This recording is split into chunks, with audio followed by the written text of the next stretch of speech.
100 سالہ تاریخ میں زیادہ نہیں جاتا، 100 سالہ تاریخ میں مسئلہ کیا، استعمار کو کس چیز نے آج تک للکارا ہے؟ کیونکہ مصر کا معاملہ، دوسرے ممالک کا معاملہ اور ہے، تشیع ایک الگ آئیڈیالوجی کا نام ہے، اور آج وہ آئیڈیالوجی دن بدن پروان چڑھ رہی ہے۔ اسرائیل ہار سکتا ہے ایک ہی صورت میں، اگر سارے مسلمان مل جائیں۔ اگر آپ نقشے پہ اسرائیل کو دیکھیں گے، اس کے جتنے ہمسایہ ہیں وہ سارے مسلمان۔ کہتے ہیں جتنا اسرائیل نے بارود برسایا ہے، اتنا لوہا تو اس کے پاس ہے ہی نہیں، اتنا بارود تو اس کے پاس ہے ہی نہیں، کہاں سے آ رہا ہے؟ ایران پر بھی اٹیک کیا تو کہتے ہیں اردن اور عراق کے کردستان کے ایئر بیسز شاید استعمال، یعنی اگر مسلمان ملک اپنے بارڈرز بند کر دیں تو اسرائیل تک نہ گیس پہنچ سکتی ہے نہ الیکٹریسٹی جا سکتی، یہ بھوک سے مر جائیں اگر مسلمان ممالک یونائٹ ہو جائیں۔ گیس کہاں سے جاتی ہے؟ مصر سے۔ اسلحے کی ٹریڈ اردن سے۔ یہ ساری کشتیاں، یہ سارے بیسز کہاں سے جا رہے ہیں؟ مسلمان۔ کہ کہہ رہے ہیں ماہ مبارک رمضان میں بیچارے فلسطینی ایک کھجور سے 6 افراد افطاری کر رہے تھے، ایک کھجور۔ دوسری طرف مصر ہے، دیواریں بڑی کر دی کہ ایک فلسطینی وہاں پہ نہ آئے، یہ بھی سنی وہ بھی سنی، دیواریں کھڑی کر دی کہ ہمارا سنی مسلمان وہاں پہ نہ آئے۔ اور ابھی آیت اللہ سیستانی نے فتویٰ دیا ہے کہ چاہے وہ لبنان کے ہوں، چاہے فلسطین کے ہوں، جتنے بھی مسلمان اپنے گھر سے بے گھر ہوئے ہیں وہ عراق میں آ جائیں، کھانا بھی دیں گے، رہائش بھی دیں گے، شہریت بھی دیں گے۔ وہی رنگ، وہی کردار، وہی ایثار آپ کو نظر آتا ہے جو آپ کو 40 امام حسین میں نظر آتا ہے۔ 40 کو اگر 10 دن میں محدود رکھو تو یہ حسینیت نہیں ہے کہ میں صرف 6-7 دن لوگوں کو کھلاؤں پلاؤں، اخلاق حسینی بناؤں، اور جب پاکستان آ جاؤں تو وہ اخلاق بھول جاؤں۔ کہ نہیں، ایک ٹریننگ کی جا رہی ہے آپ کی، یہ 6 دن کی ٹریننگ ہے کہ اپنے اندر ایثار حسینی پیدا کرو، کردار حسینی پیدا کرو۔ جس طرح مہاجر اور انصار نے اپنے گھر تقسیم کر دیے، صیغے اخوت پڑھا انہوں نے کہ کہا کہ اوپر ہم رہیں گے، نیچے آپ رہیے۔ رسول نے، خدا نے فرمایا بھائی بھائی کا اخوت کا صیغہ پڑھو، اپنے گھروں کو تقسیم کرو، اپنی زمینوں کو تقسیم کرو۔ قرآن نے مجید نے ان کی تعریف کی، جہاں پہ ہم کہتے ہیں سب نے اپنے گھر تقسیم کیے، اور علی نے فرمایا کہ اگر کسی کے نفس کے لیے بھائی بنا وہ علی اور محمد بنتے۔ یہ فضیلت امیر المومنین علی بن ابی طالب کو پروردگار عالم نے عطا کی۔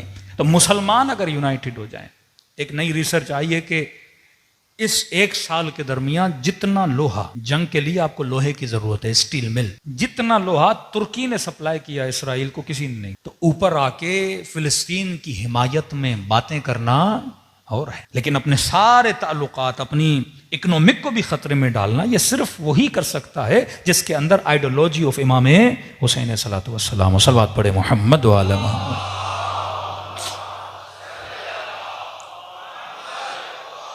اب ایک خواب تھا جو اسرائیل نے دیکھا، وہ تھا گریٹر اسرائیل، بڑا اسرائیل۔ جس گریٹر اسرائیل میں اردن بھی آتا ہے، سیریا بھی آتا ہے، پارٹ آف عراق بھی آتا ہے۔ اب یاد رکھیے، دشمن جب اپنا خواب پورا کرنا چاہتا ہے وہ سب سے پہلے خود میدان میں نہیں آتا، وہ اپنے پالے ہوئے کتوں کو بھیجتا، کیونکہ وہ اس کے وفادار ہوتے، اور وہ خواب تبھی پورا ہوگا کہ اس کے اطراف میں جتنے ممالک ہیں وہ کمزور ہو جائیں، فوجی طور پہ کمزور ہو جائیں، حکومتی طور پہ کمزور ہو جائیں۔ اور ریسرچ یہ بتاتی ہے اس خواب کو پورا کرنے کے لیے، کیونکہ استعمار جب بھی مسلم ممالک میں داخل ہوا، وہ چاہے اس زمانے کے ہندوستان میں داخل ہوا تو وہ ٹریڈ کے ذریعے سے داخل ہوا۔ آپ سنتے ہیں کہ برٹن کمپنیاں داخل ہو گئیں، اور پہلے کمپنیاں بنی، کمپنیوں کے بعد انہوں نے پورے ملک کو کیا کر دیا؟ قبضے میں لا۔ بہترین طریقہ ہوتا ہے تجارت۔ ابھی آپ دیکھتے ہیں چائنا پورے افریقہ پہ حاوی ہے تجارت کے ذریعے سے، پورا افریقہ، پہلے امریکہ کی وہاں پہ ہولڈ پاور تھا، اب چائنا داخل ہو تجارت کے ذریعے۔ 100 سال کے درمیان آپ دیکھیں استعمار نے تجارت کے ذریعے سے سارے مسلم ممالک پہ قبضہ کیا، نہ صرف مسلمانوں پہ، غیروں پہ۔ لیکن ان 100 سالوں میں اگر استعمار کو کسی سے شکست ہوئی، وہ تشیع سے شکست کیوں ہوئی؟ کیونکہ تشیع کے پاس ایک آئیڈیالوجی تھی مرجعیت کے نام سے۔ مشہور فتویٰ ہے شیرازی بزرگ کا، جنہوں نے تمباکو کے حرام کا فتویٰ دیا، یہ سب نے سنا ہو۔ شکست ہوئی ایران میں، شہنشاہیت تھی، شکست ہوئی، باہر چلے گئے۔ اس کے بعد انہوں نے داعش کا نقشہ کھینچا کہ داعش کے ذریعے سے اب اس سے 2 اہداف پورے ہوئے۔ ایک تو یہ جتنا یہ نیو مڈل ایسٹ کو بنانا چاہتے تھے، اس سے یہ تھا کہ مسلمان سے لڑے، ظاہر ہے جو دور سے انگریز دیکھ رہے ہیں وہ کہے گا ہمارا کیا جائے، مطلب مسلمان مرے بھی، مسلمان بدنام بھی، مر ہم بھی رہے تھے، اور جو مار رہے تھے ان کا چہرہ وقی ہو رہا تھا، اور وہ کون تھے؟ وہ بھی مسلم تھے، مطلب ٹیررسٹ بھی ہم بنے، مرے بھی ہم۔ اور اس پورے داعش کا خاتمہ ہوا۔ پھر میدان میں کون آئی؟ مرجعیت آئی۔ آیت اللہ سیستانی نے جہاد کفائی کا فتویٰ دیا کہ گھر گھر سے یہ پھر حشد شعبی، آپ مختلف لوگ، اقشار، سارے لوگ باہر نکلے، اور انہوں نے داعش کو عراق سے باہر نکال دیا۔ یہاں تک کہ سیریا میں بھی وہ جنگ ہار گئے. تبھی عملاً خود میدان میں ابھی اسرائیل آئے. آپ شاید سمجھیں کہ یہ جنگ اتفاقی جنگ تھی. نہیں میرے عزیز، یہ پری پلان جنگ تھی. کیونکہ جب تک مڈل ایسٹ یہ عرب ممالک کمزور نہیں ہوں گے تب تک وہ نہیں آ پائے. کیونکہ یہ پہلے بھی کر چکے ہیں، میں اس کا ذکر یہاں پہ نہیں کروں گا. مختلف قبائل کے ذریعے سے کچھ ملکوں پہ حملہ کیا اور ملک کس کے ہینڈ اوور کر دیے. مطلب پہلے داعش آتا، داعش سارے ملکوں کو لے لیتا، حکومت اسلامی کی بنیاد بناتا، اور وہ بنیاد بنا کے کس کو ہینڈ اوور کر دیتا؟ اسرائیل کو ہینڈ اوور کر دیتا. اس بیچ میں اگر کسی نے ان کو شکست دی ہے، وہ کس نے شکست دی ہے؟ آپ کی مرجعیت نے شکست دی ہے. آغا جواد عاملی فرماتے ہیں کہ جب میں قم آیا، دہے شخص کہتے ہیں جب انقلاب اسلامی سے بھی پہلے، تو کہتے ہیں بالکل میں ینگ تھا اور آغا بروجردی کہ درس میں شرکت کرنے گیا، تو کہہ رہے ہیں ان سالوں میں نیا نیا اسرائیل بنا تھا. تو کہتے ہیں میں نے آغا بروجردی کو کہا کہ قبلہ ایک نیا ملک بنایا گیا اور مسلمانوں پہ ظلم کیا جا رہا ہے. تو اس زمانے میں کہتے ہیں آغا بروجردی، میں مرجعیت کی طاقت بتا رہا ہوں آج اور کل، اس زمانے میں کہتے ہیں آغا بروجردی نے کہا کہ ہم ایک فارسی میں کہتے ہیں ایک جلسہ، ایک مجلس رکھتے ہیں لوگوں کو جگانے کے لیے کہ یہ جو ہو رہا ہے وہ غلط ہو رہا ہے، یہ جو ملک بن رہا ہے یہ استعماری طاقتیں ہمارے اندر آنا چاہتی ہیں. کہتے ہیں تمام تر کوششوں کے باوجود آغا بروجردی قم میں ایک مجلس نہیں رکھ پائے اسرائیل کے خلاف، کیونکہ اس وقت کیا تھی؟ شہنشاہیت تھی. جس طرح آپ کے پاکستان میں اگر اسرائیل کے خلاف جلوس نکالا جائے تو لوگوں کو پکڑا جاتا ہے اور مارا جاتا ہے. یروشلم کے اخبار نے ہیڈ لائن چھاپی کہ ہمیں بڑی خوشی ہوئی کہ پاکستان نے فلسطین کی حمایت کرنے والے لوگوں کو کچلا ہے. کہتا ہمیں ایکشن سے ہمیں کیا ہوئی؟ رضایت ملی. آغا بروجردی اس زمانے میں، آغا جواد عاملی کہتے ہیں اب ہم صرف مجلس نہیں، ہم اس قابل ہو چکے ہیں کہ ہم اسرائیل پہ اٹیک بھی کر سکتے ہیں. تو یہ کس کی طاقت تھی؟ یہ آپ کی مرجعیت کی طاقت تھی. اب سب سے زیادہ اٹیک کس پہ کیا جاتا ہے؟ مرجعیت. مرجعی طاقت آغا مکارم، آغا شیرازی بزرگ، مرجعیت کی طاقت آیت اللہ سیستانی کے فتووں سے آپ نے دیکھی. شہید قاسم سلیمانی مدرسہ امام خمینی میں طلباء کی نشست میں ایک بات کا ذکر کرتے ہیں جو میں یہاں کرنا ضروری سمجھتا ہوں. جو سب سے بڑی طاقت مرجعیت کے بعد کسی مرجع کو ملی وہ کون سی طاقت ہے؟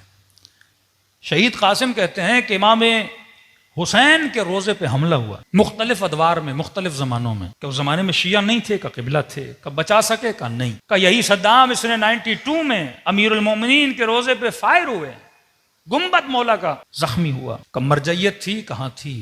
کا مرجعیت کا بڑا پاور ہے لیکن وہ روزے کو بچا نہ سکے. کا جنت البقیع کا واقعہ، جناب سیدہ امام حسن، چھٹے امام، چوتھے امام، پورے روزے کو ڈھا دیا. شہید قاسم کہتے ہیں مرجعیت تھی، کا تھی، کا طاقت تھی، پر ہم بچا نہ سکے. تشیع کو ایک اگلے اسٹیپ پہ جانا کہ مرجعیت کی طاقت کس طاقت میں بدلے گی، تب آپ دشمن کو للکار سکتے ہو. شہید قاسم کہتے ہیں آج کی صدی میں جس دشمن نے سیدہ کے روزے کو ڈھایا، امام حسین کے روزے کو شہید کیا یا مختلف روزوں کو شہید کیا، اس کے مقابلے میں آج کا جو دشمن ہے وہ بہت زیادہ خون خوار ہے.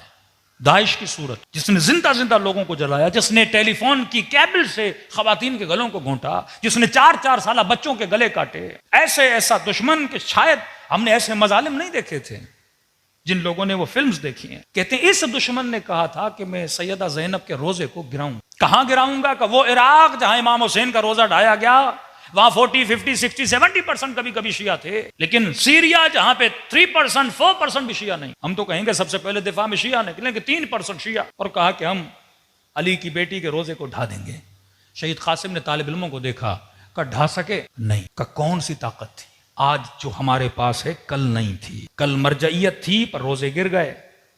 ایک عوامی پاور ہوتا ہے لیکن جو لڑنے کا پاور ہے، کہ آج کون سی طاقت ہے؟ کہ کل مرجعیت تھی پر فقیہ کی حکومت نہیں. آج سیدہ زینب کا روزہ نہ گرا فقیہ کی حکومت کی وجہ سے. ہاں، یہ پاور آف فقیہ ہے، یہ پاور آف مرجعیت ہے. آغا مصباح کہتے ہیں جب میں نے پوچھا شہید حسن نصر اللہ سے کہ ولایت پذیری، ایکسپٹنس آف ولایت کیا ہے، ہم نے ولایت کو لفظ سمجھا ہے کہ بہت بڑا ولائی ہے جو علی ولی اللہ کہتا ہے. بھائی ایکسپٹنس آف ولایت آپ کے اندر کتنی ہے؟ ولایت کی قبولیت کتنی ہے آپ کے اندر؟ راہ ولایت کو سمجھا ہے کہ نہیں سمجھا؟ ولایت صرف لفظوں کا نام نہیں ہے، ولایت ایک چلتا ہوا سمندر اور چشمہ ہے جس پہ آج تک اس کی آبیاری آپ نے اپنی نسلوں کے اندر کرنی ہے. بچہ تب تک دیندار نہیں بن سکتا جب تک دیندار نظام نہ ہو، وہ چاہے گھر کا نظام ہو، وہ چاہے حکومت کا نظام ہو.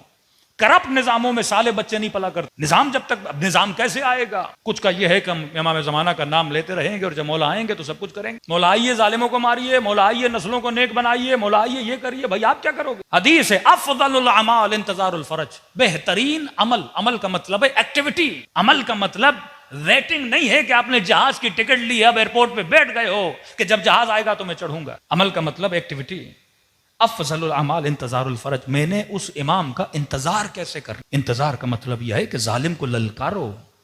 انتظار کا مطلب یہ اپنا کردار حسینی بناؤ. جس طرح کل کے فرعون ابراہیم سے ڈرتے تھے، کل کے یزید حسین سے ڈرتے تھے، آج کے یزید بھی شیعہ سے ڈرنے چاہیے آپ کے کردار کی وجہ سے. 1 ارب سے زیادہ مسلمان، میں نے کہا سارے مسلمان انتظار میں تھے کہ شیعہ کب اسرائیل کو مارے گا. یہ انتظار بتاتا ہے کہ آپ نے علی کے کردار پہ عمل کیا. لوگ توقع رکھتے ہیں کہ آج اگر دشمن کا منہ بند کرنے کی کوئی طاقت رکھتا ہے وہ کون ہے؟ علی بن ابی طالب کا چاہنے والا ہے. تو ہمیشہ کہتا ہوں کل کے مرہب بھی علی سے ڈر رہے تھے اور آج کے مرہب بھی علی کے بیٹے علی خامنئی سے ڈر رہے ہیں.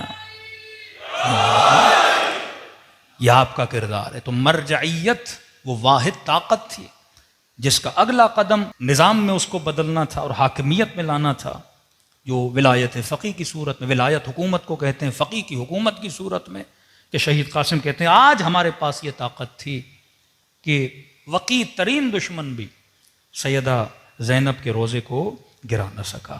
اب کوشش پوری یہ کی جاتی کہ تشیع کو مرجعیت سے دور کیا جائے. مجھے نہیں پتا امریکہ میں کون سا وائرس ہے، وہاں جو مولوی جاتا ہے اس کو لگ جاتا ہے فرقہ واریت، وہاں سے بیٹھ کے ویڈیوز بناتے ہیں پاکستان میں فرقہ واریت پھیلانا. یاد رکھیے آپ کے حالات حاضرہ پہ گفتگو کرنے کا انہی علماء کو حق ہے جو یہاں رہتے ہیں، جو موسمی پرندوں کی طرح آتے ہیں چلے جاتے ہیں. انہیں کیا پتا یا کوئی مولوی امریکہ بیٹھا ہے وہاں سے کوئی کلپ بنائے، کوئی یوٹیوب پہ بیٹھ جائے، شیعہ کو شیعہ سے لڑائے.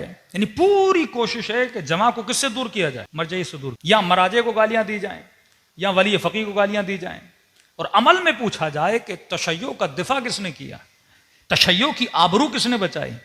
پورے عالم اسلام میں اگر شیعت کا نہیں بلکہ مسلمانوں کا سر فخر سے بلند ہے، وہ کس کی وجہ سے بلند؟ وہ عراق میں یا سید علی سید سستانی کی وجہ سے بلند ہے، یا ایران میں سید علی خامنئی کی وجہ سے بلند ہے، یا لبنان میں سید حسن نصر اللہ کی وجہ سے بلند ہے، یا یمن میں سید حوثی کی وجہ سے بلند؟ کس کی آئیڈیالوجی پہ چلنے والے؟ امام حسین کی آئیڈیالوجی پہ چلنے والے.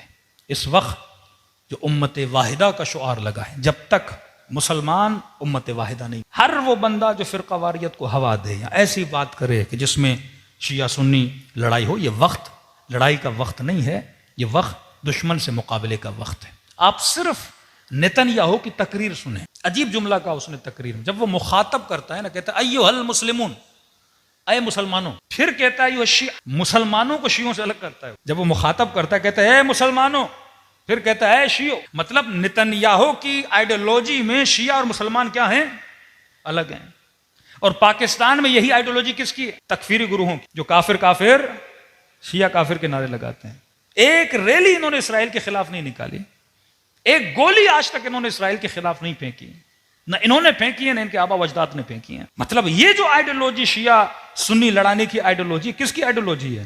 یہ اسرائیل کی آئیڈیالوجی. جب انہوں نے کانفرنس رکھی تھی داعش کے خلاف، اس کانفرنس میں ایک نیوز اینکر نے ان پہ سوال کیا، بھائی آپ نے کانفرنس رکھی ہے داعش کے خلاف، بنایا بھی تو آپ نے، آپ داعش بنا کے داعش کے خلاف کانفرنس رکھ. امریکی جہاز آتے تھے، جہازوں سے اسلحہ پھینک کے جاتے تھے ان لوگوں. ایک ایک سپاہی جو داعش کی فوج میں ہوتا تھا، $15,000 اس کی منتھلی تنخواہ ہوتی. ہر کام انہوں نے کیا تاکہ اسلام کا نام بدنام ہو اور جتنی بھی شیعہ قوتیں یا طاقتیں تھیں ان پہ قبضہ کیا جائے. لیکن پورے عراق کو بچایا تو آپ کی مرجعیت نے بچایا.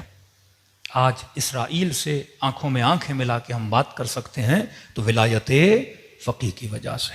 یہ زمانہ شعور کا زمانہ ہے میرے عزیز. کسی نے کہا مولانا بڑے اختلافات شیعوں کے اندر بڑھ رہے ہیں. میں نے کہا نہیں، یہ آخری زمانہ ہے. آخری زمانے کا مطلب میں مثال دیتا ہوں، چھانی کی طرح ہے. یہ چھانی ہو رہی ہے تاکہ آپ دیکھ سکیں کون حق کے ساتھ کھڑا ہے، کون باطل کے ساتھ کھڑا ہے. تولا تبرا کا مطلب یہ ہے، تولا مطلب اچھائی سے نسلوں کو محبت کراؤ، تبرہ کا مطلب ہے برائیوں سے نسلوں کو نفرت کراؤ. شعور اللہ نے ہر کسی کو دیا، فیصلہ کر سکتے ہیں اچھائی کیا ہے اور برائی کیا ہے. صلوات پڑھیں محمد وعلی محمد.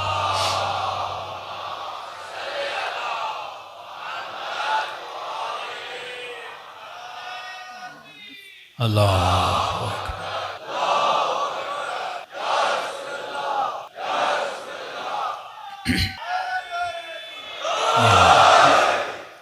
نسلیں جتنی بیدار ہوں گی اتنا سمجھ پائیں گی حق کیا ہے باطل کیا ہے۔ وہ ہمیشہ چاہتے ہیں کہ آپ ذکری مسلمان بنیں، فکری مسلمان نہ بنیں۔ ہم صرف شعار والے نعروں والے مسلمان بنیں، لیکن اس کو جامع عمل نہ پہنائیں۔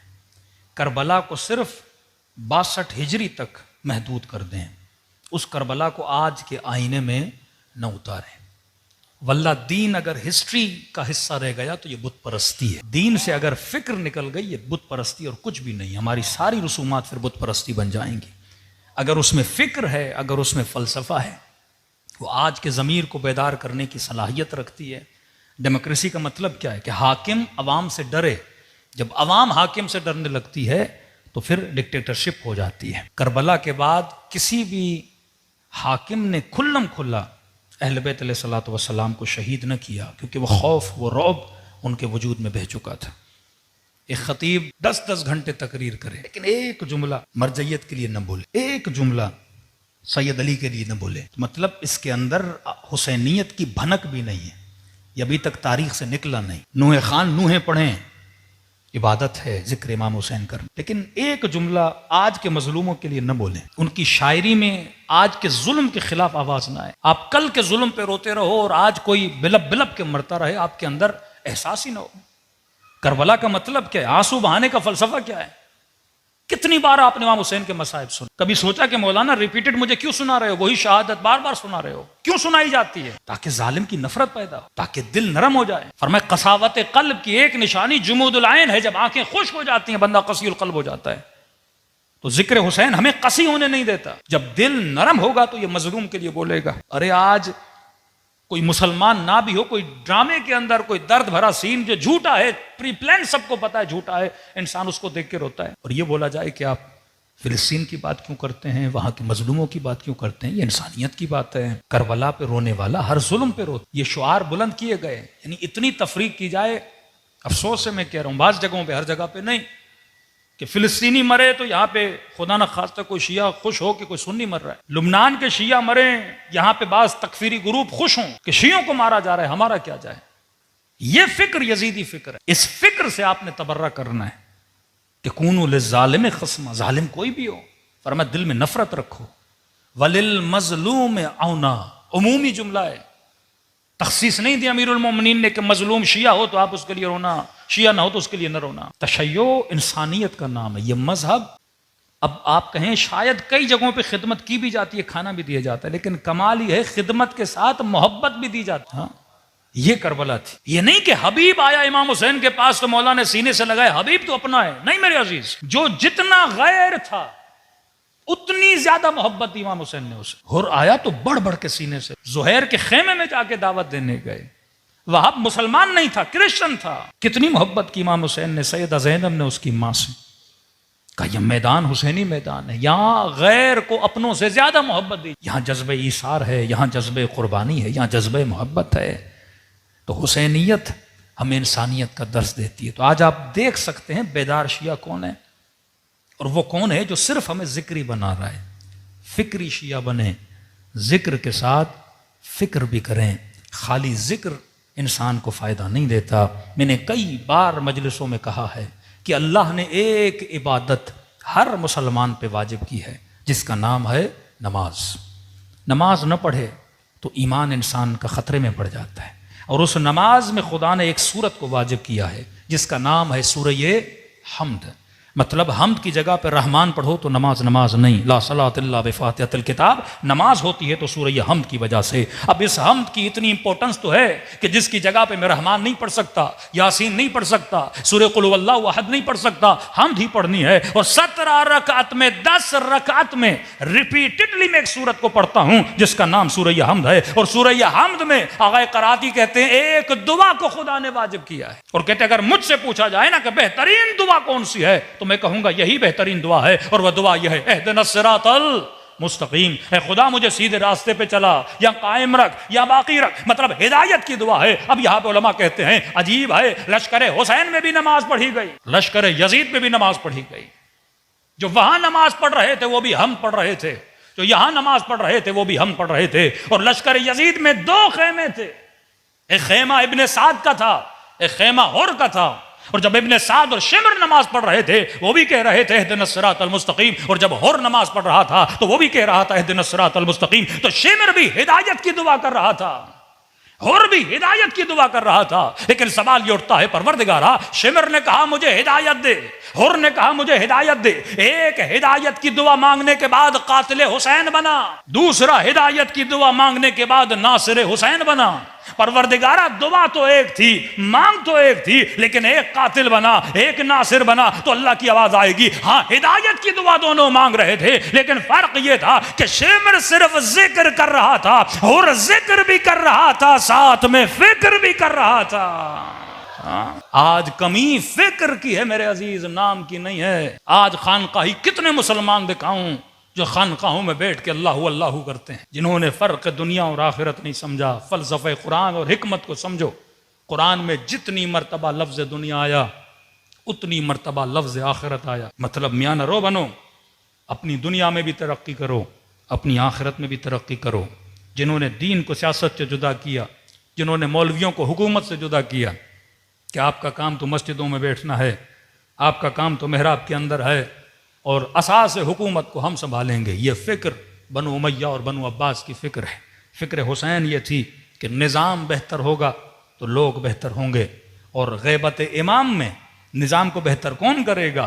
عقل یہ حکم دیتی ہے کہ غیبت امام میں نظام کو بہتر وہی کر سکتا ہے جو عمل میں، کردار میں، رفتار میں اہل بیت جیسا ہو. اور آج ہمارے پاس اگر کوئی ایسا کردار پایا جاتا ہے تو مراج عظام کا کردار پایا جاتا ہے. صلوات پڑھے محمد وعلی محمد.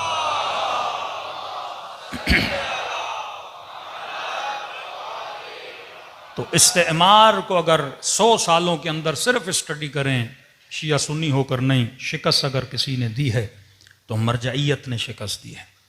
تو آپ کے ہی لبادے میں ایسے لوگ آتے ہیں یا فرقہ واریت پھیلاتے ہیں. اکثریت کا تعلق امریکہ سے. اچھے اچھے لوگ، مجھے نہیں پتا وہاں جا کے کیا ہو جاتا ہے، شاید ہوا کا اثر ہے، آب و ہوا کا اثر ہے، نظریات لوگوں کے بدل جاتے ہیں. وجود میں اتنی تلخی کیوں آ جاتی ہے؟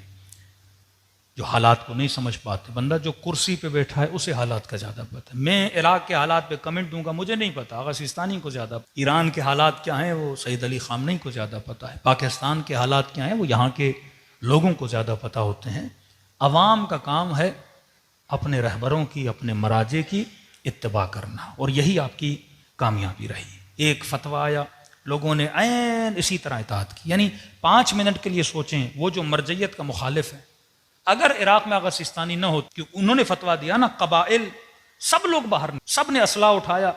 اب ایک ملک کی فوج 3 لاکھ 4 لاکھ، لیکن اگر 20 ملین لوگ باہر نکل آئے، کون مقابلہ کر سکتا ہے 20؟ تبھی عوامی لیڈروں کو مار دیا جائے، کیونکہ عوامی لیڈر کے پاس مورل اتھارٹی آتی ہے، لیگل اتھارٹی نہیں ہوتی اس کے پاس. امام خمینی ابھی ایران کے لیگل اتھارٹی نہیں ملی تھی، مورل اتھارٹی تھی. اب ان کو نکال کے عراق میں رکھو یا پیرس میں رکھو، وہ ایک جملہ کہتے تھے پورا ایران باہر آ جاتا تھا. یہ مورل اتھارٹی بڑی خطرناک ہوتی ہے. تبھی ملکوں کے بادشاہوں کو یا وزراء کو 4 سال 3 سال 5 سال پھر رکھا جاتا ہے کہ اس کے بعد اور بندہ آئے گا، کیونکہ ایسا نہ ہو کہ اس کے پاس مورل اتھارٹی آ جائے. کیونکہ مورلی اگر یہ لوگوں کے ذہنوں پہ سوار ہو گیا، ہمارے یہاں کیوں بعض مولویوں سے حکومتیں ڈرتی ہیں؟ ان کو پتا ہے ایک بندہ کال دے گا، مدارس سے 4-5 لوگ نکل آئیں گے، تو لوگ ڈرتے ہیں ان سے. جب آپ کے پاس روحانی پاورز آتے ہیں، مورل اتھارٹی آتی ہے، تو بڑے سے بڑے سسٹم آپ سے ڈرتے ہیں. تو اس کا ایک طریقہ یہ ہوتا ہے توہین کرو. مجھے بہت افسوس ہوا، انٹیریئر سندھ کے بعض ولایت کے نام سے لوگوں نے تنظیمیں بنائی ہیں، گالیاں دے رہے ہیں. ایک تو ہمارے بعض ذاکروں نے یہ نطفے والی گالی کو اتنا عام کیا کہ اپنے دشمن کو کہو کہ یہ ولد الزنا ہے، یہ حرامی ہے اور یہ ہے. وہ عادت اتنی ہو گئی اس گالی کی کہ اب میرا جو مخالف ہے کوئی بھی ہو، وہ چاہے سر پہ امامہ بھی ہو، اسے وہ گالی. انی اکرہ لکم ان تکونوا من السبابین. امیر المومنین فرماتے ہیں علی پسند نہیں کرتا کہ تم میں سے کوئی گالی دے، کوئی خود کو علی والا بھی کہے لیکن زبان سے گالم گلوچ ہو. یہ کردار امیر المومنین نہیں ہے. تو ایک طریقہ توہین. آپ دیکھتے ہیں کئی نیشنلسٹ، وہ چاہے ایرانی نیشنلسٹ ہوں جن کو ہم قوم پرست کہتے ہیں، یہ سخت دین کے مخالف ہوتے ہیں. تو ایک طریقہ دین مخالفت کا یہ ہوتا ہے کیونکہ لوگوں کے ذہنوں میں دین کا تقدس ہوتا ہے، امام حسین کا، علم کا، زری کا تقدس ہے آپ کے ذہن میں. کہ اس تقدس کو ختم کرنے کی جو پہلی چیز ہے وہ گالی دو. مولویوں پہ لطیفے بناؤ، ان کی گالیاں دو. ایک چھوٹا واقعہ پیش آتا ہے اس کو بہت زیادہ بڑا کر کے بیان کرو. اور یہ گالم گلوچ آپ دیکھتے ہیں سوشل میڈیا پہ چل رہی ہے تاکہ تشیع کمزور ہو. انہی لوگوں سے پوچھا جائے اگر مرجعیت عراق میں نہ ہوتی آج 40 کی واک ہوتی, آج اتنی عزاداری امام حسین ہوتی, اس قدر باشکوہ عزاداری کربلا میں منائی جاتی ہے. اس سال 21 ملین لوگ امام حسین کی زری کی طرف گئے, لبیک یا حسین کا نعرہ لگاتے گئے. کہتے ہیں یہ معجزہ ہے, دنیا دیکھ رہی ہے. جو شیعہ شہید امام کی قبر کی طرف اتنی محبت کے ساتھ جا رہا ہے, ایثار کے ساتھ جا رہا ہے, تصور کرو جب انہی امام حسین کا فرزند حجت خدا, فرزند زہرا, امام زمانہ جب کعبے کی دیوار سے آواز دیں گے حل من ناصر ینصرنا, یہ ٹریننگ آپ کے بچوں کی ہو رہی ہے. تو بس دعا ہے پروردگار عالم بحق محمد و آل محمد ہمیں ایسا بنائے جیسے امام زمانہ ہمیں دیکھنا چاہتے ہیں.